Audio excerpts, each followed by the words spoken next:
Hello everyone, स्वागत है एक बार फिर आप सभी का हमारे सीएफ फाइनल ऑडिट के इस वीडियो में। दोस्तों, I think the most important video for CA final students who are going to appear May 2024 group 1 paper of audit. Audit दोस्तों वो पेपर है जो हम सब जानते हैं कि फर्स्ट ग्रुप में इज द बॉटल नेक। धरती से उड़ाकर चंद्रयान को चंद्रमा तक पहुंचाना अपने आप में एक पेन्सटेकिंग टाइम कंज्यूमिंग एफर्ट है, लेकिन सबसे मुश्किल कार्य उसको वहां पर उतारना है। और ऑडिट पेपर की तैयारी चंद्रयान को चंद्रमा पे उतारने की जैसी है, जिसे अगर आपने शुरू से ही दिमाग में अच्छे से प्लान कर लिया, यस मुझे वहां डिफिकल्टी आएगी इसलिए मुझे उस पर एक्स्ट्रा एफर्ट, टाइम और फोकस देना है, तो हमने ये जंग जीत ली। भारत ने जीती है, यानी हमने जीती है। मैं चॉइस में जीत के बाहर निकलेंगे। तो दोस्तों, ऑडिट में चेंजेस समझना हमारे लिए बहुत इंपॉर्टेंट है। उसका रीजन यह है कि सबसे ज्यादा चेंजेस सीए फाइनल के दोनों ग्रुप के किसी पेपर में अगर हुए हैं तो वो ऑडिट में है। आईबीएस की बात ना करें तो सबसे पहले अपन ऑडिट के चेंजेस का ऑडिट कर लेते हैं। मैंने आपके कंपैरिजन के लिए एक ओल्ड और न्यू का कंपैरिजन दिया है। ऐसा एक वीडियो पहले भी शेयर किया था, आपने वो देखा है, अच्छी बात है, एक बार दोबारा देख सकते हैं। कंटेंट कुछ एक्स्ट्रा है इसलिए। ओल्ड सिलेबस में टोटल 18 चैप्टर होते थे, नए में 19 है। बदलाव कैसे हुए हैं तो चलो पहले अपन इसका ऑडिट करते हैं। Out of 18 chapters, automated environment, audit committee, corporate governance, insurance company और टैक्स ऑडिट, ये 4 चैप्टर हटा दिए, बधाई हो। इसके अलावा company audit, liabilities of auditor, peer review और क्वालिटी रिव्यू, एक ही चैप्टर था ये 3 चैप्टर भी हटा दिए। इसका मतलब 18 में से 7 चैप्टर तो हट गए, तो बचे कितने? सिर्फ 11। लेकिन कंपनी ऑडिट का चैप्टर हट गया, लेकिन इसके कई सारे सेक्शंस उठा के प्रोफेशनल एथिक्स या ऑडिट रिपोर्ट के चैप्टर्स में डाल दिए। तो आज भी कारो हमारे सिलेबस में है, 143 पावर्स एंड ड्यूटीज हमारे सिलेबस में है, 145 सेक्शन हमारे सिलेबस में है। डिस्क्वालिफिकेशंस, क्वालिफिकेशंस ऑफ ऑडिटर 141 सिलेबस में है, और इन्हें अलग अलग चैप्टर्स में इंक्लूड कर दिया है, जो मैं भी समझाता हूं आपको। लाइबिलिटीज ऑफ ऑडिटर नाम का चैप्टर हटा दिया है, हालांकि प्रोफेशनल एथिक्स के चैप्टर का नाम कर दिया है professional ethics and liabilities of auditor, लेकिन उसमें जो कंपनीज एक्ट और इनकम टैक्स एक्ट में लाइबिलिटीज दी जाती थी वो शामिल नहीं की है। तो सिर्फ code of ethics C act की लाइबिलिटीज यहां पर डिस्कस करनी है। तो एक तरह से चैप्टर हट ही गया। Peer review, quality review chapter हट गया, लेकिन इसका सिर्फ एक ब्रीफ चैप्टर 1 क्वालिटी कंट्रोल के अंतर्गत दिया गया है। इसलिए मैंने कहा कि ये मेजरली रिमूव हो गए। इनका मतलब ये हुआ कि 80 to 90% कंटेंट इनका रिमूव हो चुका है। ये जो बचे हुए 11 चैप्टर्स हैं आपके, इन चैप्टर में आप कह सकते हैं 6 चैप्टर बिल्कुल पहले जैसे ही है। इसके अंदर भी अगर अपन डिटेल में ऑडिट करेंगे, बिकॉज 99 इज नॉट इनफ, तो हम पाएंगे कि इसमें भी 5 से 10% बदलाव हैं कुछ चैप्टर में, पर वो सिग्निफिकेंट बदलाव नहीं है। बदलाव का मतलब ये नहीं नए क्वेश्चन ऐड हो गए तो मैंने बोल दिया बदलाव है, क्वेश्चंस तो चेंज होते ही है। मैं कंटेंट की बात कर रहा हूं। पर जो बचे हुए 5 चैप्टर है, जो कौन से मैं बताऊंगा आपको, इन 5 चैप्टर में चेंजेस हैं। तो ये 11 पुराने वाले हैं, अब इसमें इंस्टीट्यूट ने 6 नए चैप्टर ऐड कर दिए, एकदम नए। डिजिटल ऑडिट, जिसका ऑटोमेटेड से कोई वास्ता नहीं है, इसलिए मैंने इसको डिलीट और इसको ऐड बोला है। ESG है का दूसरा चैप्टर, और 800, 2000, 3000, 4000 सीरीज जो 2017 तक आपके सिलेबस में होती थी, 17 के कोर्स में हटा दी, अब वापस से ले आए, फिर आगे जाके शायद हटा देंगे, पर अपन तब तक बाहर हो जाएंगे सीए बन के। मजा आता है इंस्टीट्यूट को सीसॉ करने में। तो हो गए ये 17 चैप्टर, पर सर हैं तो 19। तो पहले ऐसे आपके सिलेबस में होते थे, उसका सिर्फ एक चैप्टर हुआ करता था, चैप्टर 1। हालांकि ऑडिट रिपोर्ट भी एक सेपरेट चैप्टर होता था, but basic standards chapter number 1 overview of standards के नाम से सारे में कवर किए जाते थे। अब उस एक सिंगल चैप्टर को इंस्टीट्यूट ने 4 चैप्टर में बदल दिया, और इन 4 चैप्टर्स में क्या किया गया है? लेट्स से एक में क्वालिटी कंट्रोल रिलेटेड स्टैंडर्ड है, एक में ऑडिट एविडेंस रिलेटेड स्टैंडर्ड है, कंप्लीशन एंड रिव्यू के नाम से, कैसे अलग अलग हेड्स में 4 चैप्टर बना दिए। तो एक गया, 4 आ गए, तो 3 बढ़ गए। और इंस्टीट्यूट ने जब ऐसा हुआ तो उनको लगा कि हे भगवान 20 चैप्टर हो गए, हमें तो बोला था कि कोर्स कम करो, ये तो बढ़ गया, 18 का 20 हो गया। तो उन्होंने बैंक ऑडिट और एनबीएफसी को मर्ज करके एक चैप्टर कम कर दिया, जबकि कंटेंट में कोई बदलाव नहीं है। एनबीएफसी चेंज हुआ है बैंक ऑडिट से, और एनबीएफसी में चेंजेस 25% है, पर वो बहुत इंपॉर्टेंट है एग्जाम के लिए, क्वेश्चन उसी में से आना चाहिए। तो इस तरह से अगर आप देखेंगे तो टोटल 19 चैप्टर का रिकंसिलिएशन है। अब अपन एक चैप्टर वाइज अंडरस्टैंडिंग लेते हैं, फिर उसके बाद अपन डिस्कस करेंगे कि अपने को तैयार कैसे करना है अगर अपन ओल्ड कोर्स में पढ़ चुके हैं। और ये मैं सारे स्टूडेंट्स को पॉइंट में दिमाग में रखते हुए बता रहा हूं, ना कि सिर्फ वो स्टूडेंट जिन्होंने फास्ट से बैच लिया। नॉर्मली न्यू पहले आना चाहिए था, मैंने ओल्ड दिया है और यहाँ पे न्यू दिया है, मुझे कंपेयर करने में थोड़ा समझाने में ईजी रहे, इसलिए ये चेंज हो गया। क्योंकि ये जो मैं कह रहा था, ये जो एक सिंगल चैप्टर था, इसके बदले में 4 चैप्टर आ गए। ये है क्वालिटी कंट्रोल, ये है chapter 2 audit principles responsibility, audit evidence और कंप्लीशन और रिव्यू। तो चैप्टर 1 की जगह ये 4 चैप्टर हो गए। 2 प्लानिंग स्ट्रैटेजी एंड एग्जीक्यूशन, 3 हो गया planning strategy execution, just that कि इसमें एसएएस के रेफरेंस ऐड हो गए, 2-3 पैराग्राफ प्लस माइनस हो गए। रिस्क असेसमेंट इंटरनल कंट्रोल, अभी भी रिस्क असेसमेंट इंटरनल कंट्रोल है, एक मटीरियलिटी का एक छोटा सा डिस्कशन उसमें ऐड कर दिया और एसएएस के रेफरेंस ऐड कर दिए। ये तो हट ही गया पूरा। तो R is for removed, S is for same, C is for changed. Audit of limited company में section 139 appointment of auditor 140 removal हट गया। हालांकि 139 140 अब अपने को कहाँ पढ़ना पड़ता है, तो वो कोड ऑफ एथिक्स में आ गया। क्यों? क्योंकि एक क्लॉज है आपका शेड्यूल 1 पार्ट 1 क्लॉज 9 जो कहता है 139 140 का कंप्लायंस चेक करो, तो वो इनडायरेक्टली वहां पे पढ़ना है और वहां पे शामिल भी किया है। तो 139 140 वहां पे डिस्क्वालिफिकेशन क्वालिफिकेशन और 144 अदर सर्विसेज प्रोहिबिटेड है। ये सब देखो, ये मैंने एरो बताया, ये सब प्रोफेशनल एथिक्स में ऐड कर दिए। और 143 145 और कारो, ये 3 चीजें ऑडिट रिपोर्ट के चैप्टर में शामिल कर दी। तो इसका मतलब ये हो गया कि जिस गहराई में वहां पहले था उतनी गहराई में नहीं है। कारो तो एज इट इज मेरे हिसाब से सेम डेप्थ में है, आपको पढ़ना है, और बचे हुए सेक्शंस भी इंक्लूडेड है। 143 फुल डेप्थ में पढ़ना है, कारो फुल डेप्थ में पढ़ना है, जो जो रिपोर्टिंग के चैप्टर में है। और एथिक्स में जो चीज़ें आई है उसको एथिक्स के पर्सपेक्टिव से पढ़ना है, राखी कंपनी ऑडिट के पर्सपेक्टिव से। तो ये 3 सेक्शन पूरे डिटेल में डेप्थ में पढ़ना है और ये एथिक्स के पर्सपेक्टिव से पढ़ना है। तो पूरी तरह से कंपनी ऑडिट खत्म नहीं हुआ। तो ऑडिट रिपोर्ट का चैप्टर इस कारण से चेंज हो गया कि उस चीज़ में नई चीज़ें आ गई, प्लस आपके ऐसे 720 तक के सारे आ गए, पहले भी थे, पहले मॉड्यूल के अलावा अमेंडमेंट्स में कवर करते थे। खैर, audit committee corporate governance remove हो गया, सेल्फ फेस मॉड्यूल में पढ़ेंगे आप। कंसोलिडेटेड फाइनेंशियल स्टेटमेंट सेम है, इसे अब ग्रुप ऑडिट का नाम दे दिया। ऑडिट ऑफ बैंक सेम है, अंदर आप देखेंगे तो 5-10% चेंज दिखेगा, अदरवाइज इसके अलावा कोई चेंज नहीं है। पर इसे और एनबीएफसी को मर्ज कर दिया। एनबीएफसी में कहूँगा चेंज हो गया है। इंश्योरेंस कंपनी रिमूव हो गया है। Tax audit, audit under fiscal laws remove हो गया है, उसे अब आप इनकम टैक्स में पढ़ेंगे। पब्लिक सेक्टर अंडरटेकिंग सेम है, हालांकि इसमें भी आप अंदर देखोगे तो आपको 10-1% चेंज मिलेगा, पर इतना छोटा सा है तो सेम लिखा है। लाइबिलिटीज ऑफ ऑडिटर रिमूव हो गया है। देखने में लगता है यहाँ पर ऐड हुआ है, पर ऐसा वाकई नहीं है, सिर्फ सी ऐड की लाइबिलिटीज है। इंटरनल ऑडिट, मैनेजमेंट ऑडिट और ऑपरेशनल ऑडिट चेंज वाला चैप्टर है, क्योंकि इसमें इंटरनल ऑडिट रखा है और ये दोनों डिलीट हो गए। और इंटरनल ऑडिट में हल्के से कुछ एडिशन चैप्टर में किए हैं। ड्यू डिलिजेंस, इन्वेस्टिगेशन और फॉरेंसिक्स में ड्यू डिलिजेंस और इन्वेस्टिगेशन मोर और लेस सेम है, फॉरेंसिक ऑडिट में कुछ चीज़ें ऐड की। इंस्टीट्यूट ने मॉड्यूल में नाम इसको फॉरेंसिक अकाउंटेंट किया है, लेकिन अभी भी इंडेक्स में वो एरर करेक्ट नहीं हुई है, इसलिए यहाँ पे आपको ऑडिट लिखा हुआ मिल रहा है। एक्चुअल में ऐसे है कि मॉड्यूल में ये, बट अब इसको नाम फॉरेंसिक अकाउंटिंग दे दिया है, क्योंकि फॉरेंसिक ऑडिट आप देखेंगे तो बायोलॉजिकल मैटर्स, अदर मैटर्स का भी हो सकता है, मर्डर, खून खराबे का, और वो हमारे ऑब्वियसली स्कोप से बाहर है, तो इसको नाम फॉरेंसिक अकाउंटिंग कर दिया। पीयर रिव्यू, क्वालिटी रिव्यू हटा दिया है, मैंने लिखा है रिव्यू क्योंकि उसका बहुत ही छोटा सा पार्ट क्वालिटी कंट्रोल में ऐड किया गया है, सिर्फ 1-2 पैराग्राफ। और प्रोफेशनल एथिक्स सेम है, एस लिखा है, मतलब बिल्कुल सेम है, कोई दिक्कत नहीं है। तो इस तरह से ये आपका एक रिकन्सिलिएशन हो गया ओल्ड टू न्यू का।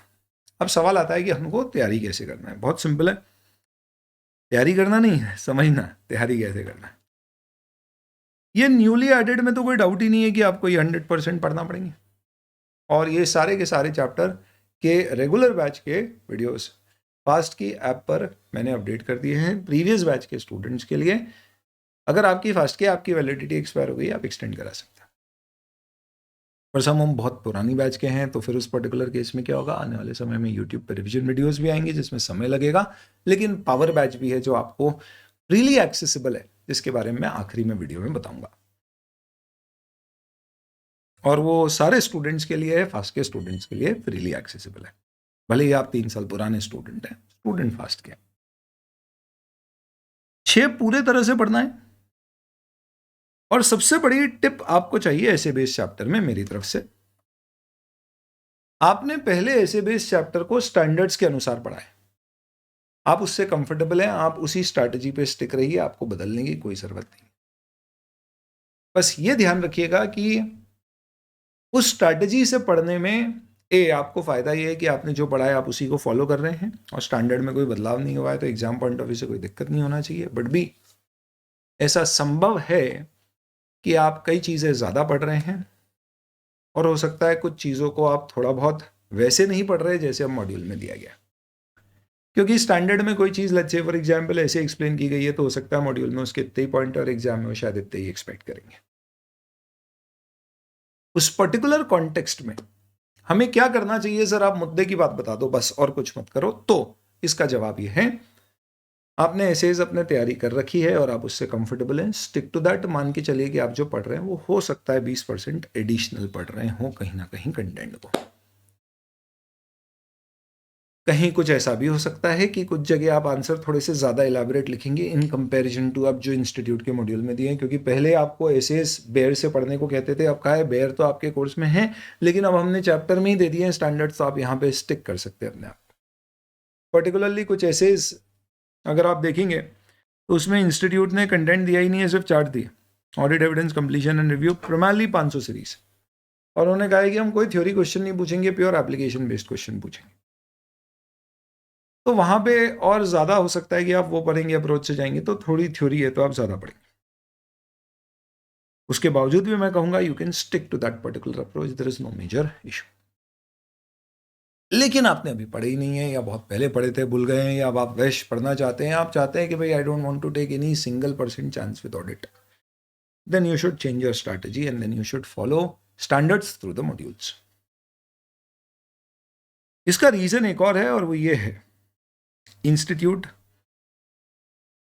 ने सेक्शन वेटेज दिया है कि कौन से चैप्टर का कितना वेटेज है, और इसमें इंस्टीट्यूट जिन लोगों से पेपर बनवा रहा है, to the best of my knowledge हमेशा ही ऐसा होता है, लेकिन न्यू कोर्स में स्पेसिफिकली पेपर मेकर्स को ये वेटेज शेयर किया गया और कहा गया है कि आप पेपर जो बनाएंगे इस वेटेज को ध्यान में रखते हुए बनाएंगे, जिसमें चैप्टर 1 to 11 जो आपके सारे स्टैंडर्ड बेस्ड चैप्टर है, moral standard based company audit कारो ये सब आ गया इसमें, जिसका क्लियर वेटेज है 45 to 55%, यानी आधा वेटेज इसका है। ये सारे स्टैंडर्ड बेस्ड चैप्टर है और इसके अलावा जितने भी चैप्टर्स हैं उसका रिमेनिंग वेटेज है, जिसमें प्रोफेशनल एथिक्स का अच्छा खासा वेटेज कर दिया है जो कि 17 से 24% है, which is in that sense a good thing, क्योंकि अब एथिक्स का इंपॉर्टेंस इतना है कि हर सब्जेक्ट में आखिरी में आपको एक एथिक्स का चैप्टर मिलेगा।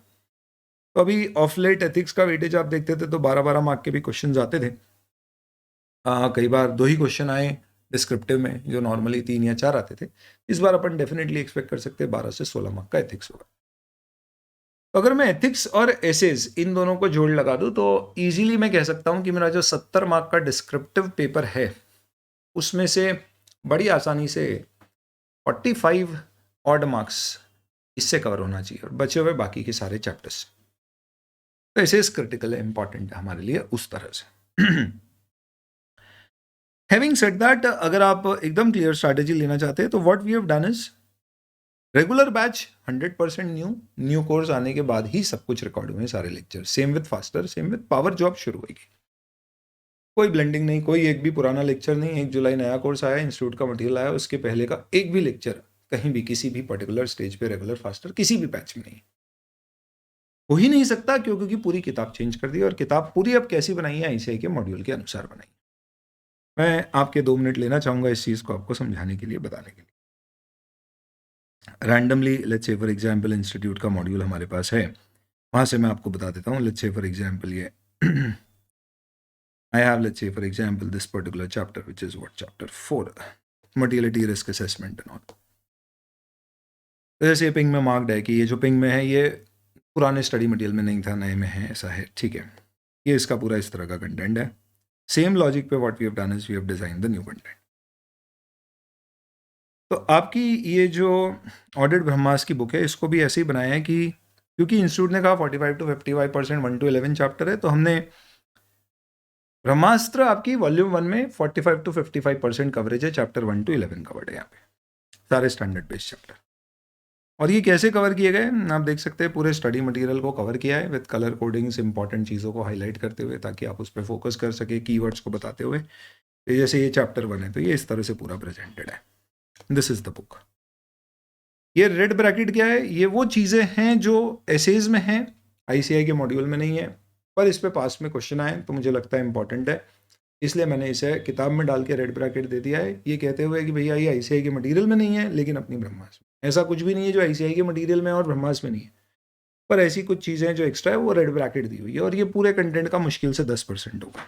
आप देखेंगे, मैं आपके सामने किताब खोल के बैठा हूँ, आपको दिखेगा कि ये कोई सब्सटैंशियल पोर्शन एज सच नहीं होगा. शुरू के चैप्टर में फिर भी है, आगे जाएंगे तो और कम हो जाएगा, देख सकते हैं आप.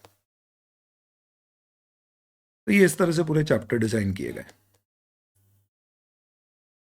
अब लेट्स से फॉर एग्जांपल अब आप देख सकते हैं क्या किया इंस्टीट्यूट ने.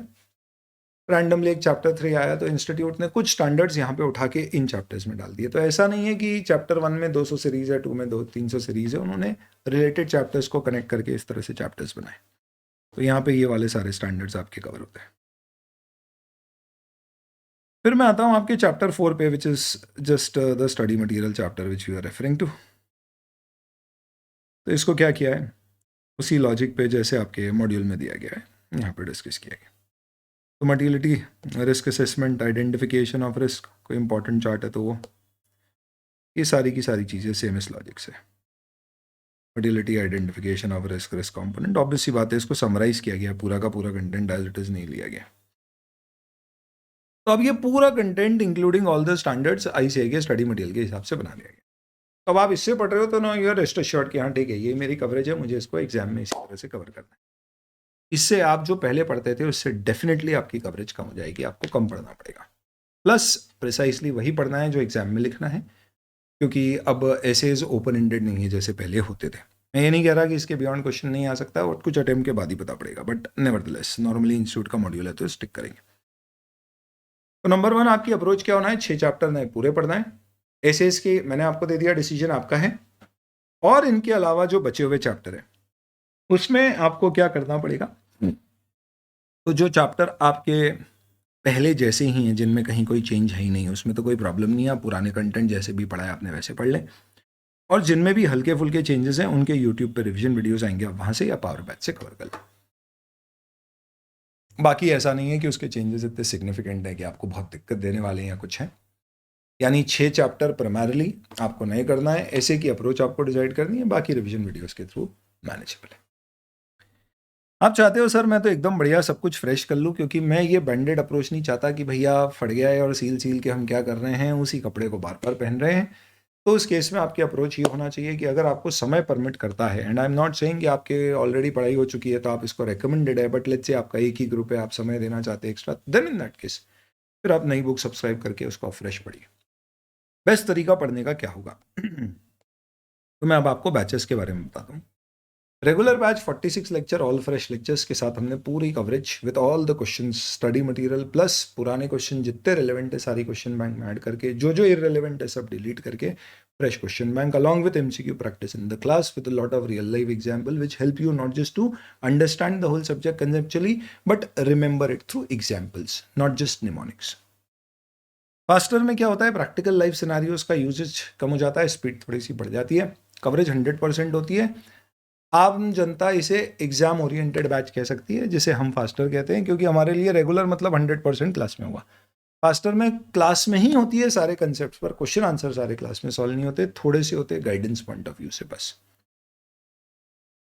Which is 50% of the regular batch और कितना समय किस पे दिया है, ये ट्रांसपेरेंसी के लिए इस पर्टिकुलर पीडीएफ फाइल जो मैं आपके साथ अभी शेयर करूंगा, मैंने आपको ब्रह्मास्त्र का इंडेक्स भी दे दिया है ताकि आपको समझ में आ जाए कि ये जो किताब कुछ 600 ऑड पेजेस की है हमारी, सर ये तो बहुत ज़्यादा होते हैं। तो आप देखेंगे इसका कंटेंट ऐसा है कि अगर मैं इसको नॉर्मल एक A4 साइज़ की किताब में, जैसे नॉर्मल फॉन्ट में लोग मार्जिन्स छोड़ छोड़ के थोड़ी थोड़ी बनाते हैं, अगर मैं उसमें लेके आऊँगा तो ये शायद 300 350 पन्ने में पूरी किताब आ जाएगी। मेरा उद्देश्य किताब को ये बताना नहीं है कि भाई 300 पेज में 350 पेज में पूरा ऑडिट हो रहा है, क्योंकि फिर फोकस उस चीज़ पे चले जाएगा। फोकस ये है कि बच्चा जब पढ़े किताब से तो उसको लगे कि हाँ, पन्ने के बाद मैं पन्ने पढ़ता जाऊँ, ना कि एक ही पन्ने पे मेरा बहुत सारा कंटेंट आ जाए और उसे लगे कि फटाफट मेरे क्या होते जा रहे हैं, चीज़ें कवर होती जा रही। और इसलिए 2 वॉल्यूम में देते हैं कि एक किताब आपकी एवरेज 300 पेज के आसपास की रहेगी, तो it is handy also for you to use. Question bank अभी किस पर्टिकुलर चैप्टर में कितने क्वेश्चन है, सब ट्रांसपेरेंटली अवेलेबल है। एमसीक्यू बुक बनाई गई है, हर पर्टिकुलर चैप्टर के कितने एमसीक्यू है, जिसमें आईसीआई ने अपनी ऐप में और वेबसाइट पे आप लॉगिन करते हैं तो पोर्टल में एमसीक्यूज ऐड किए, वो सारे इसमें इनकॉर्पोरेट कर दिया मैंने। बुक पब्लिश हुई थी तब तक के, which is almost like a month 2 month ago का एडिशन अभी अवेलेबल है। रेगुलर बैच में कौन सा चैप्टर कितना टाइम दिया है और क्या सीक्वेंस रहा है, सब ओपनली अवेलेबल है। फास्ट ट्रैक बैच में किस चैप्टर को कितना टाइम दिया है, सब openly available. Fast track batch हम क्या करते हैं, नॉर्मली हम लोग 3.5 आवर्स की लेते थे एक सेशन, तो 17 सेशन होते थे, इस बार 20 सेशन हुए और मैंने उन सेशंस को 1.5 घंटे के ब्लॉक्स में बांट दिया ताकि बच्चा शुरू करे तो ये नहीं लगे कि यार 3.5 घंटे का सेशन देखना है, उसे लगे अरे 1.5 घंटे का तो सेशन है, चलो उठाओ एक बार देख लो। भले ही आप एक साथ दोनों सेशन नहीं देख पाए, आप एक एक सेशन रोज देखेंगे तो भी कोई दिक्कत नहीं है, किसी दिन डबल देख लिया, किसी दिन एक, depending on what your plan is. तो इस तरह से ये बैचेस आपकी रेगुलर और फास्ट ट्रैक है। अगर आपको सिस्टमैटिकली कवर करना है इस पॉइंट ऑफ टाइम पर तो आप फास्ट ट्रैक ले लीजिए, मोर देन सफिशिएंट है। ऑब्वियसली बात है, अभी आप इंटर पास करके आए और आगे आपके एग्जाम चल रहे बात है, यानी अभी मे अटेम्प्ट नहीं है तो आप रेगुलर पर जाइए आंख बंद करके, और इसके अलावा कुछ दिमाग मत लगाइए, मेरा रिकमेंडेशन है। लेकिन आप ऑलरेडी कवर कर चुके हैं, आपको क्लासेस की कोई ज़रूरत नहीं है, बस आप चाहते हैं कि मेरे साथ रिवाइज कर लो तो पावर में आ जाओ। 2 फरवरी से शुरू करेंगे, 1 और 2 फरवरी। सुबह 7 से 11:30 का इसका टाइमिंग होगा, 2-2 घंटे के 2 स्लॉट, बीच में आधे घंटे का ब्रेक, एकदम सिंपल। और क्या करेंगे, रिवीजन करेंगे, पूरे के पूरे सारे के सारे टॉपिक्स रिवाइज कर देंगे, कंसेप्चुअली फटाफट समझा दूंगा और याद कराने की जितनी कोशिश हो सकेगी करके, साथ में पूरा का पूरा आपको करवा के एग्जाम फोकस कहाँ पर है, क्या चीज़ें एग्जाम में आती है, कौन से क्वेश्चंस आपको किस तरह से हैंडल करने हैं, उसका एक क्विक गाइडेंस इस तरह से कवर करा देंगे। ये फर्स्ट टाइमर्स के लिए ज़रा भी नहीं है। कोई सोच रहा है कि मैं इससे ऑडिट तैयार कर लूँगा, ऐसी एक्सपेक्टेशन लेके नहीं आना है। कोई बोल रहा है मैंने बैच कर लिया पर मैं सब भूल गया हूँ, उनके लिए रेलिवेंट है। आपको पता है एक बार सारी चीज़ें हैं, अब आप उसको वापस से जोड़ना पिरोना चाहते हो ताकि सब रिकॉल हो जाए। 4 घंटे की क्लास, आधे घंटे के ब्रेक के अलावा, और उसके साथ में आपने 4 घंटे डेली बेसिस पे क्या करना है, पढ़ाई, सेल्फ स्टडी करना अलॉन्ग विद क्वेश्चन आंसर। हर दूसरे तीसरे दिन आपको एक टेस्ट देना है 50 मार्क का, 1.5 घंटे का। ऐसा करके 12 दिन के अंदर अंदर अपन साथ में पूरा रिवाइज कर लेंगे। इसमें सारे नए चैप्टर्स कवर हो जाएंगे, इसमें सारे अमेंडमेंट वाले चैप्टर्स कवर हो जाएंगे, इसमें बाकी के सारे चैप्टर्स कवर होंगे। एग्जाम फोकस के साथ होंगे, ऐसा नहीं है, सब इक्वल डेप्थ में कवर होंगे। कहीं ना कहीं एबीसी फोकस जो इंस्टीट्यूट ने एग्जाम का पेपर पैटर्न के हिसाब से दिया है, सजेशन दिया है, उसके बेसिस पे होगा। ये मैंने रेड ब्रैकेट में आपके साथ शेयर कर दिया है कि किस पर्टिकुलर चैप्टर का इंस्टीट्यूट ने क्या वेटेज प्रिस्क्राइब किया। तो ये आपको एक एबीसी गाइडेंस दे देगा, क्योंकि ऑडिट में इतने चेंज है तो पास्ट पैटर्न आपको एबीसी मुझे नहीं लगता मदद करेगा। We should not get into that past pattern based ABC. Power batch होगी किससे, ये बड़ा ही इंटरेस्टिंग क्वेश्चन है, तो let's come to the books. Comprehensive study करना है, एक किताब जिससे अभी से पढ़ के आखिरी तक आप पढ़ते रहो, एग्जाम में जाके उसके बेसिस पे आंसर लिख दे, ब्रह्मास्त्र इज इनफ। आपको लगता है सर ब्रह्मास्त्र थोड़ी सी मेरे लिए ज़्यादा बल्कि हो जाएगी, बहुत सारी चीज़ें, और मुझे तो बस क्रिस्प चीज़ें याद रखनी है दोस्तों, तो बधाई बधाई बधाई, जी हाँ, आपके करण अर्जुन आ रहे हैं, ड्रोन चार्ट्स आ रहे हैं। और बैच हम ड्रोन चार्ट से कवर करेंगे दोस्तों। ड्रोन चार्ट्स कुछ भी नहीं है, ब्रह्मास्त्र का ही चार्ट फॉर्मेटेड रूप है, जिसमें हम चीज़ों को, इनफैक्ट ड्रोन चार्ट के बारे में आप किसी से भी पूछ लो, आपके किसी भी सीनियर से वो बता देंगे। इस बार की AIR 1, जिसका आप 5 मिनट का एक छोटा सा इंटरव्यू आप देखिएगा, जिसने उसने कहा, फास्ट ट्रैक बैच का स्टूडेंट था वो, Madhur Jain, and he said he took our audit fast track batch and he said specifically कि मेरा अच्छे से सारा कुछ कवर हो गया फास्ट ट्रैक बैच से। क्वेश्चन बैंक मैंने फॉलो करी, विच वॉज वेरी कॉम्प्रिहेंसिव, जिसमें सब कवर्ड था, and I referred to the material. आप लाइन से पिछले जितनी बैचेस के देखोगे, सबके इंटरव्यू सुनोगे, सब बोलते हैं कि हमने पहले पूरा कंटेंट कवर किया। हालांकि पहले ब्रह्मास्त्र नहीं होती थी, स्टडी मटेरियल होता था, और बाद में द्रोण चार्ट से रेफर किया। तो द्रोण चार्ट्स अल्टीमेटली एक बार सब पढ़ लिया फिर उसको समेट देते। तो वो जो पन्नों से चलने वाले लोग होते हैं उनके लिए अगर मैं बोलूँ तो आप यूँ समझ लीजिए कि द्रोण चार्ट्स पन्नों में तो सबको बीट कर देंगे और इस बार A4 साइज के रखे ताकि हैंडी आपको कैरी करने के लिए। कंटेंट एक पेज में बहुत सारा भरा भी नहीं, बट आप यूँ समझ लीजिए 200-300 पेज मुश्किल से होंगे जिसके अंतर्गत आसानी से आप सब कुछ कवर कर लेंगे पूरे ऑडिट को। कुछ छूटता नहीं है उसमें, बट उसमें क्या होता है ग्रामर और कंटेंट जो होता है उसको स्क्वीज कर दिया जाता है। इतना भी नहीं कि पढ़ के समझ ही नहीं आ रहा है पॉइंट किस में लिखना है, वो सब ध्यान रखा जाता है। हम द्रोण चार्ट लॉन्च किए, अभी तक 6 एडिशन निकाल चुके हैं और ये 7वां होगा। वो सब पुराने कोर्स के थे तो इसको 7th एडिशन की बजाय फर्स्ट कहेंगे, तो वो तरह का लर्निंग का है। तो पावर बैच पूरी द्रोण चार्ट से होगी, आपको सिर्फ द्रोण चार्ट सब्सक्राइब करना है, पावर बैच में आना है, उससे कवर हो जाएगा। आपकी इच्छा हो तो आप क्वेश्चन बैंक और MCQ बुक अलग से ले सकते हैं। सर आप रेकमेंड करोगे क्या? ओके, तो मैं आपको MCQs के बारे में बता देता हूँ। ICAI या फास्ट ऐप पे हैं, ऑडिट में पहले भी MCQs थे तो कोई बहुत बड़ा मुद्दा नहीं, आप आपकी चॉइस से कर लो। क्वेश्चन बैंक में डेफिनेटली काफ़ी चेंजेस हैं, नए चैप्टर आ गए, थोड़े हट गए, तो बहुत सारे क्वेश्चन डिलीट हुए, नए ऐड हुए, तो आप नई क्वेश्चन बैंक जरूर सब्सक्राइब कर सकते हो, बेस्ट रहेगा। इसमें सारे क्वेश्चंस के आपको ऑडियो पॉड मिलेंगे, पर वो रेडी होते होते मार्च हो जाएगा, समय लगेगा उसमें। ऑडियो पॉड यानी हर क्वेश्चन के पास में QR कोड स्कैन करो और मस्त उसका आंसर घर बैठे बैठे सुनो। IBS के लिए ऑडिट में ज़्यादा परेशान नहीं होना है, बस ये डिसाइड करना है कौन सी किताब लेके जानी है। तो आई थिंक ब्रह्मास्त्र या द्रोण चार्ट कुछ भी ले जा सकते हो, उसमें सारा कंटेंट आपको मिल जाएगा। और अगर आपका ग्रुप 1 क्लियर हो गया है तो आपको सिर्फ एक रिव्यू ले लेना चाहिए आज से ऑडिट का, पर समय रखना आप उसके लिए थोड़ा कि एग्जाम में पेपर में वो चीज़ आएगी तो आप कैसे मैनेज करोगे। पहली बार आ रहा है तो टाइम अलॉट करना। अमेंडमेंट्स किया हुए हैं, थैंकफुली ऑडिट में लास्ट 1 साल में कुछ भी नहीं है, सिर्फ एथिक्स में थोड़े अमेंडमेंट्स है और NBFC में 2 चैप्टर है जिनमें अमेंडमेंट्स है, जो ऑलरेडी अपनी बैचेस में कवर्ड है, किताबों में कवर्ड है। ये सिर्फ उनके लिए बता रहा हूँ जिन्होंने बैच साल भर से भी पहले कभी ली होगी, वो इसे कैसे मैनेज करें। फास्ट ऐप में आपके सारे के सारे 6 चैप्टर्स जो ब्रह्मास्त्र के हैं नए, उसके वीडियो शेयर कर दिए और PDF फाइल शेयर कर दिए। कुछ चैप्टर्स की ओपन PDF टेलीग्राम पर अवेलेबल है। ये पूरी जो मैंने आपको दिखाई है ये सब कुछ मैं आपके साथ टेलीग्राम पे शेयर करूँ, इसे आप फॉलो करेंगे तो अब आपको एग्जैक्टली पता पड़ गया है कि ऑडिट में क्या बदलाव हुए हैं और आपको उसे कैसे तैयार करना चाहिए। मेरा सुझाव होगा कि आप फास्ट टेस्ट सीरीज़ भी होती है और आपको जहाँ से भी करना है आप एक टेस्ट सीरीज़ ज़रूर ले लें, जिसमें इंश्योर करें कि नए पेपर पैटर्न के हिसाब से सारे क्वेश्चन हैं, फास्ट की टेस्ट सीरीज़ में हैं, और कम से कम ऑडिट में 3 टेस्ट दें, 3 रिविजन प्लान करें और समय एक्स्ट्रा दे। एक पेपर सीधे सीधे आपका कम हुआ है तो उसका समय मुझे लगता है एक सब्सटैंशियल पोर्शन ऑडिट को जाना चाहिए। Wish you all the very best. जितने सारे आपके सवाल है एग्जिस्टिंग स्टूडेंट नए स्टूडेंट्स के, सब कमेंट्स में डालिए। पावर बैच का एक सेपरेट अनाउंसमेंट वीडियो होगा जिसमें मैं सारी डिटेल शेयर करूंगा। 16 तारीख से FR की और IDT की power batch, Riddhi ma'am IDT की लेंगी, FR की I'll be taking। उसके बाद 2 फरवरी से ऑडिट की and then after that AFM की आदिश जैन सर के साथ। तो ये सारी पावर बैचेस भी प्लान्ड है। Thank you very much and wish you all the very best. Stay connected in Telegram group, link in the description for any of your queries. Bye.